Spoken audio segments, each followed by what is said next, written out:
Hi යාළුවනේ අද මම ඔයාලට ගේන්න බලාපොරොත්තු වෙන්නේ ලෙවල් අප් කරන් යන්න පුළුවන් විදිහේ ලේසිම ක්‍රමයක්. ඔයාලට වැඩි දෙයක් කරන්න නැහැ. EXP කාඩ් වගේක් තියෙනවා එකතු කරගන්න විතරයි ඕන. බූයා පාස් එකට යන්න බූයා පාස් එකේ මුල හරිය තියෙනවා. EXP කාඩ් ඔය මම වීඩියෝ එකේ දැන් පෙන්නන්නම්.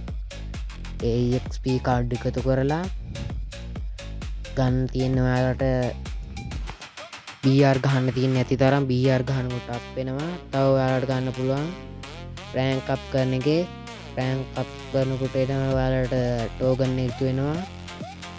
ඒ ටෝකන් එකතු කරගෙන ඒ ටෝකන් වලින් ඔයාලට ගන්න පුළුවන් තැන් තියෙනවානේ. ඒ තැනට ගිහිල්ලා ඔයාලට EXP කාඩ් ගන්න පුළුවන්. ඒ EXP කාඩ් එකතු කරලා ඔයාලට ඇති තරම් BR ගහන්න විතරයි තියෙන්නේ. CS තියෙන්නේ CS වල තමයි ඔයාලට ඔය ටෝකන් ගන්න පුළුවන් හොඳම තැන.